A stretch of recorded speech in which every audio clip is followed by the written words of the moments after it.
मला थोडी माहिती मिळाली आहे.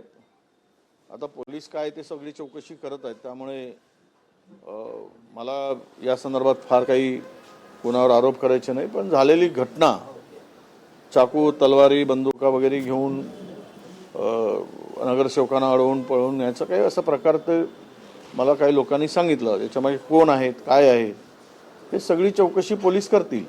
ज्याच्यावर गुन्हा दाखल झाला एक प्रकरण आहे, तो प्रतिभा धानोरकर यांच्या गटाचा माणूस आहे. त्यांनी तुमच्या नगरसेवकांना अडवलेला आहे आणि पराभूत काँग्रेस उमेदवार आहेत. नाही, असं मी नाव ऐकलं आहे, पराभूत काँग्रेस उमेदवार आहे त्यांच्या गटाचं वगैरे.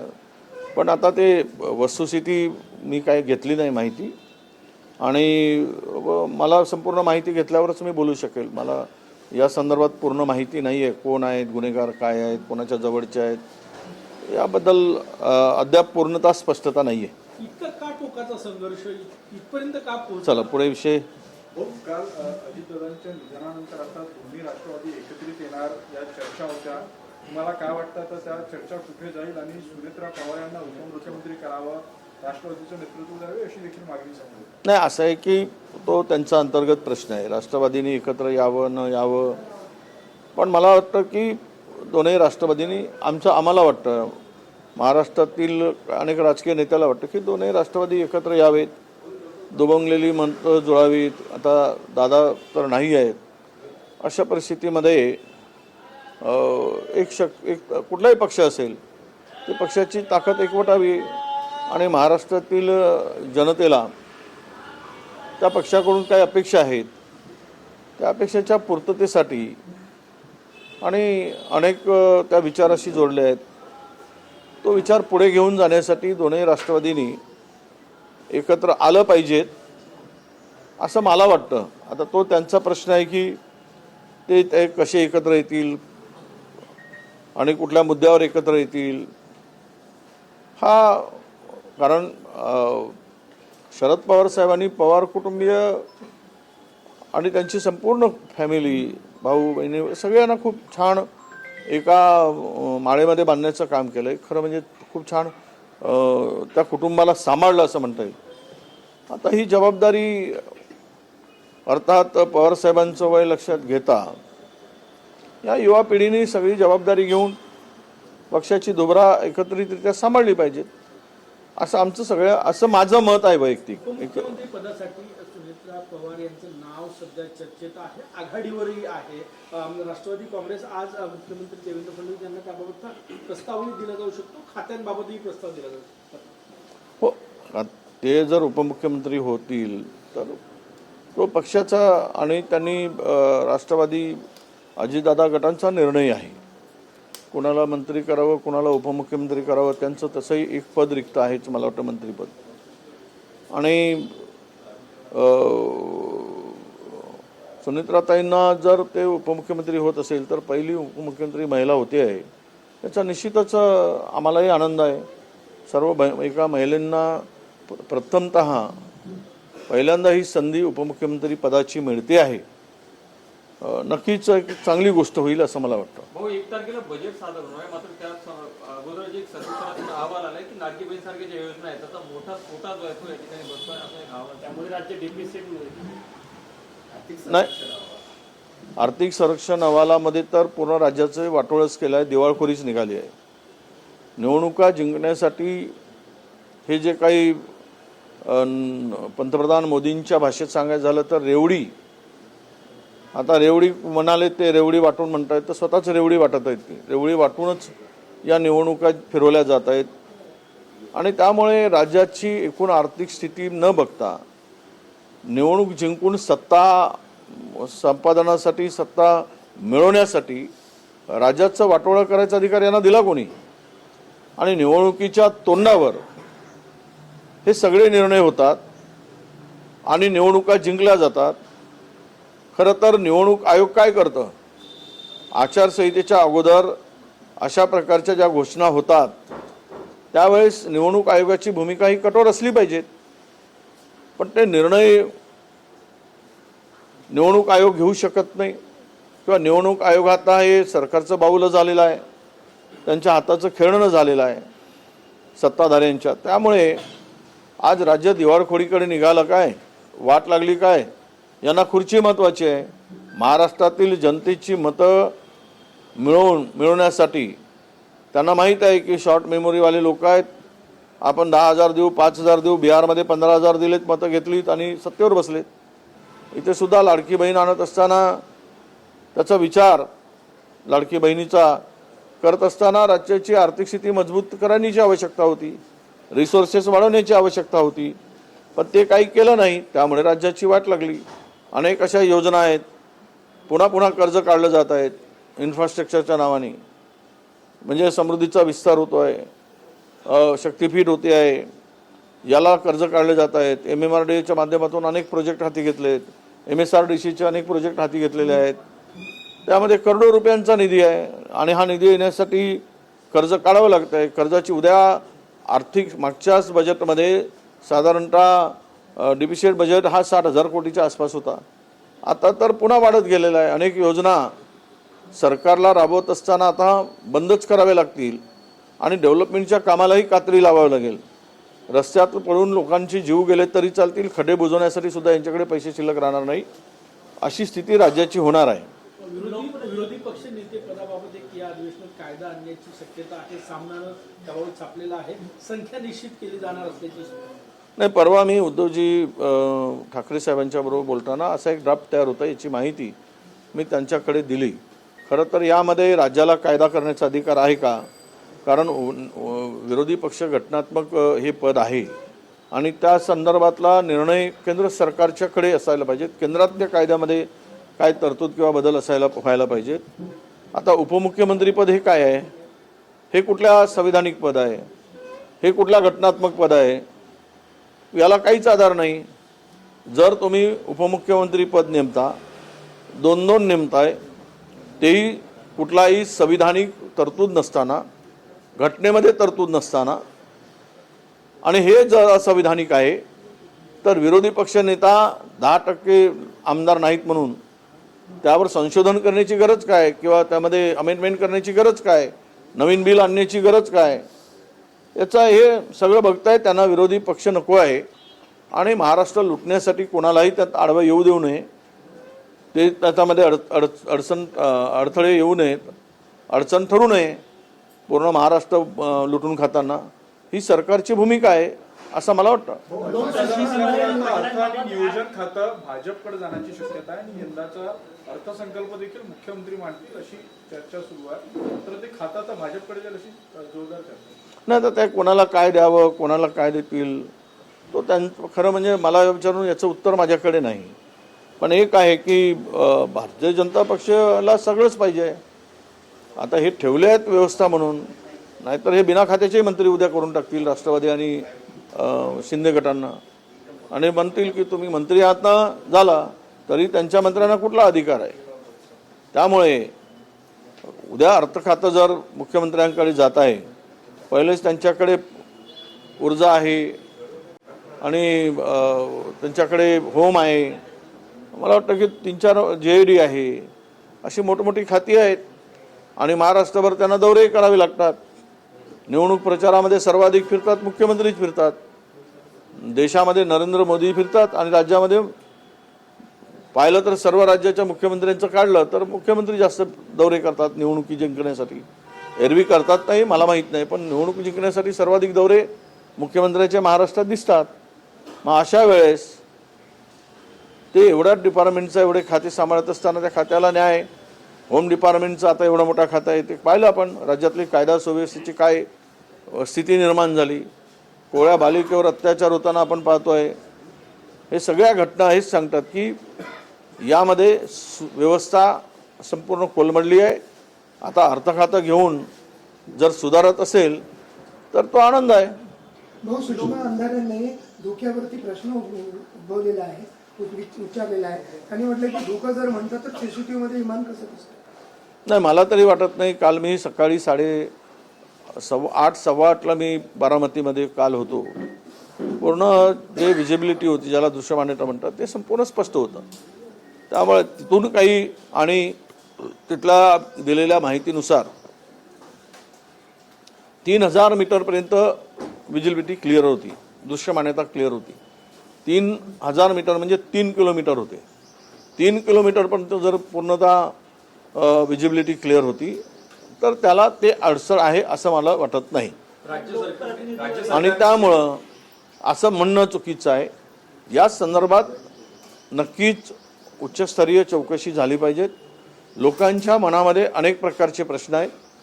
हे विमान अपघात आहे, घातपात आहे, या संदर्भातमध्ये तुम्ही जर सोशल मीडियावर जर पाहिलं तर 80-90% लोकांचं मत आहे की हा घातपात आहे, हा अपघात नाही. त्यामुळे सरकारने आपली बाजू स्वच्छ आहे हे सिद्ध करण्यासाठी या संदर्भातली संपूर्ण चौकशी झाली पाहिजे. ते CBI असू देत किंवा कुठल्याही प्रकारची जी सर्वोच्च चौकशी करता येईल ती चौकशी सरकारने करावी. आणि यामधली लोकांच्या मनामध्ये जे काही भावना आहे लोकांची आणि लोकांच्या मनामध्ये जो काही कलह आहे तो दूर करावा. राज्य सरकारने मोठा निर्णय सुद्धा घेतला, सीआयडी चौकशीचे आदेश दिले आणि अपघात स्थळी जे आहे ते पोलिसांना तिथे बंदी असणार आहे. नाही, CIDच्या कडे फार CID चौकशी म्हणजे CID कडे कुठले टेक्निकल आणि एक्सपर्ट असतात. त्यामुळे CID चौकशीतून फार काय निष्पन्न होईल असं मला वाटत नाही. CID पेक्षा CBIची चौकशी व्हावी आणि ती सुद्धा पुन्हा न्यायालयीन चौकशी जे उच्च न्यायालयाचे न्यायाधीश आहेत त्यांच्या अध्यक्षतेखाली एक चौकशी समिती करून त्या माध्यमातून चौकशी व्हावी असं मला वाटतं. शिक्षक आंदोलनाच्या मार्गावर आहे कारण जिल्हा परिषद निवडणुकीच्या तारखा बदलल्या. TET परीक्षा आणि निवडणूक एकाच दिवशी येत आहे. शिक्षक आंदोलनाच्या नाही, बरोबर आहे ना. तुम्ही एकीकडे TET सक्तीची करताय आणि दुसरीकडे परीक्षेच्या दिवशी निवडणुका घेताय. हे जरा राज्य सरकार आणि निवडणूक आयोगामध्ये समन्वय नाही किंवा निवडणूक आयोगाचं तोंड शिवलं आहे. तुम्हाला हे तारखा करत असताना सरकारबरोबर चर्चा करून TET एक्झाम असेल, दुसरीकडे एक्झाम दिले नाही म्हणून शिक्षकांना कारवाई करता आणि त्यामध्ये पुन्हा त्याच दिवशी तुम्ही निवडणुका घेता. ते दुपट्टी धोरण आहे, हे बदललं पाहिजेत. आम्ही शिक्षकांच्या बाजूने उभे आहोत. अशा प्रकारे शिक्षकाचा छळ करणं राज्यामध्ये शिक्षणासारखं पवित्र दान करणाऱ्या शिक्षकांना असं वेठीस धरणं हे योग्य नाही. लोकप्रतिनिधीवरील खटल्यांबाबत ऍप विकसित करा असं न्यायालयाने राज्य सरकारला सांगितलेलं आहे. नाही, आनंद आहे. खरं म्हणजे या संदर्भातले सर्वोच्च न्यायालयाचे आणि न्यायालयाचे केंद्राचे सुद्धा कायदे आहेत की या जलद गतीनं लोकप्रतिनिधीवर असलेल्या खटले चालवले गेले पाहिजेत. विथ मुदतीमध्ये ते खटल्यांचा निकाल लागला गेला पाहिजे आणि तातडीनं त्याच्यावर कारवाई केली गेली पाहिजे. हे कायदेच आहेत. आता ॲप तयार केल्यानंतर लगेच समजून येईल. दुपट्टी भूमिका तर तुम्ही पाहिलीच ना. मधामध्ये ज्यावेळेस नाशिकचे आपले राज्याचे मंत्री त्या संदर्भातली भूमिका पाहिली आणि सुनील केदारांच्या राज्यातली भूमिका पाहिली. ज्यावेळेस कोर्टाचे निर्णय आल्यानंतर तुम्ही एकावर कारवाई 12 तासात करता आणि दुसऱ्यावर कारवाई करताना तुम्हाला 4 दिवस लागतात.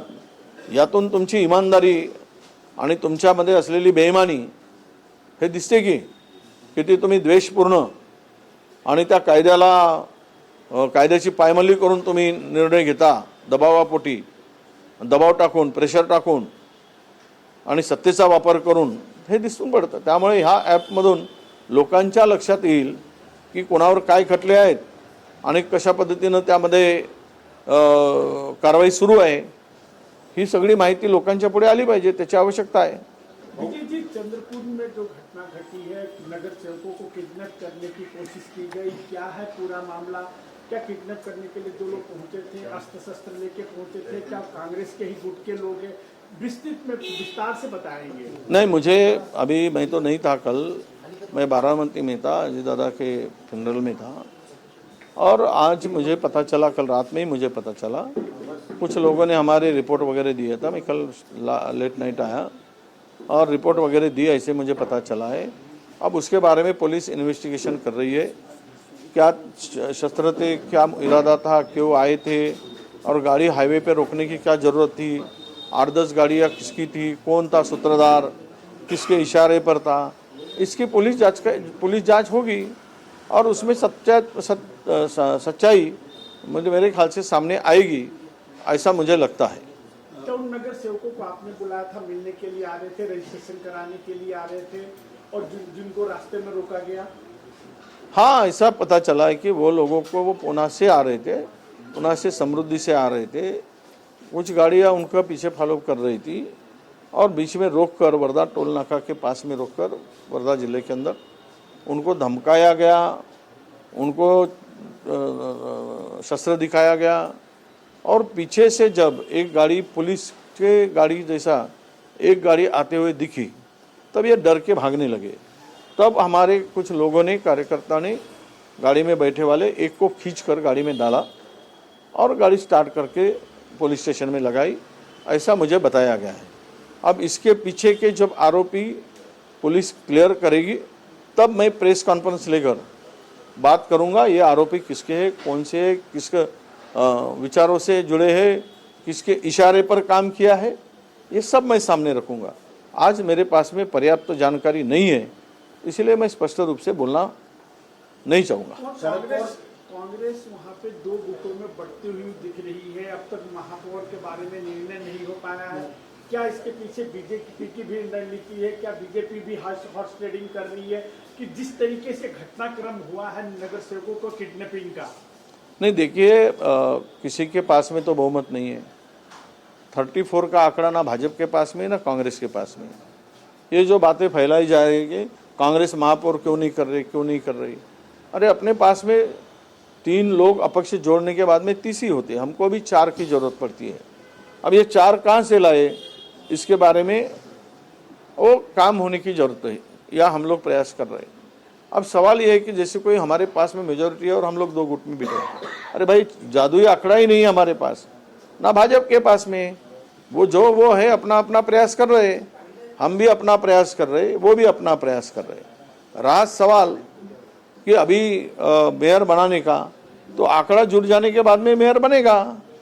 अगर वो जुड़ाते हैं तो उनका होगा, हम जुटाते हैं तो हमारा होगा, इसमें कोई दो राय थोड़ी है। पर जादुई आंकड़ा हमारे पास में क्लियर मेजॉरिटी नहीं है। हमें 4 की आवश्यकता फिर से है। 30 ही लोग हमारे पास में, 3 अपक्ष को पकड़ के। और भारतीय अभी इसमें बार्गेनिंग थोड़ी उद्धव ठाकरे जी की सेना के 6 लोग होने से और उनके साथ में 2 लोग ये जो है वंचित, वो उनके गुट में शामिल होने से उनका 8 का आंकड़ा हुआ है।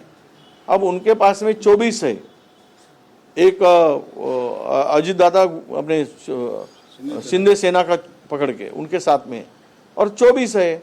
अभी 8 का गुट ये अलग है, 2 इंडिपेंडेंट 2 अलग है, वो भी अलग बैठे हुए हैं कि उनके साथ में भी कभी बोलते उबाटा के साथ में, कभी बोलते हम अपक्ष है। तो ये सब में बात करके मेयर बनाने के लिए किसी को एक को अधिकार दे तो बात होगी। अब हम लोग भी अकालमान से यही बात कर रहे हैं कि किसी को भी अधिकार दे दो जिससे बात करने के लिए और बहुमत का आंकड़ा जुटाने के लिए हमने भी बात किया है। उनका निर्णय आने के बाद इसमें आगे बढ़ेंगे। राजेश टोपे जो है शरद पवार गठ के नेता, उन्होंने ऐसा कहा है कि दोनों एनसीपी का विलय जल्द ही होने वाला था। इस संदर्भ में बैठक भी हो चुकी थी और अजित पवार जल्द ही इसकी घोषणा करने वाले थे। कैसे देखते हैं इस बात को? तो इसका मतलब कि राजेश टोपे जी इस घटना के साथ में वो बैठक का संबंध जोड़ रहे हैं। अगर ऐसा है तो पूरे एनसीपी ने एक साथ में डिमांड करना चाहिए कि इसके बारे में चौकसी होनी चाहिए। अब उनकी निष्पक्ष चौकसी की बात होना चाहिए। देखो, किसी को भी हम लोग आरोपी करके कोई ये इंसिडेंस को लेकर खड़ा नहीं करना चाहते। अब लोगों की भावना हो जो है, वो भावनाओं के साथ में सरकार, हम लोग सोशल मीडिया पर देख रहे 80% लोग इस बात को ये कहते हैं कि इसके पीछे कोई षड्यंत्र है, ये कुछ कट है। तो इसके बारे में तो सरकार की स्पष्टता आनी चाहिए, इसलिए इंक्वायरी की बात अगर करते तो ठीक है। अब राजेश टोपे जी ने जो कहा कि दोनों एनसीपी के एकत्र आने की बात, एक होने की बात, वो सच बात है। इनकी बैठक हुई थी और एक होने की बात चल रही थी। अब उसी समय अगर अजीत दादा का प्लेन क्रैश होता है तो ये गंभीर मामला है। इस बारे में उच्च स्तरीय चौकसी के बाद ही क्लियर हो पाएगा, ऐसा हमें लगता है। डेफिसिट जिस तरीके से देख रहे हैं, आर्थिक सर्वेक्षण का जो रिपोर्ट आया है अभी हाल ही में, नहीं, आर्थिक सर्वेक्षण में महाराष्ट्र का तो बट्टा बढ़ चुका है, वो पढ़ने के बाद में पता चलता है। आगे का कोई काम भी नहीं कर पाएंगे, ना बैंक हमको कर्जा दे पाएगी।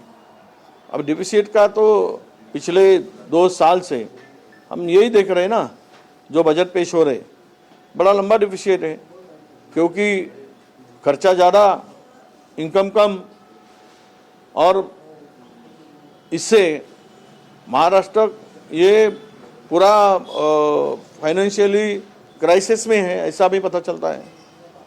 तो आगे चलकर बहुत सारे योजनाओं को बंद ही करना पड़ेगा और डेवलपमेंट को भी बंद करना पड़ेगा। आर्थिक फाइनेंशियल कुछ शिस्त लगानी पड़ेगी, तभी इससे हम लोग बाहर निकल पाएंगे, नहीं तो और हम लोग खड्डे में जाते जाएंगे। और महाराष्ट्र जो 1 नंबर की बात करते थे, महाराष्ट्र की स्थिति बहुत पतली होगी। जैसा रुपया पतला हो रहा है डॉलर के तुलना में, वैसा महाराष्ट्र भी होगा। Thank you.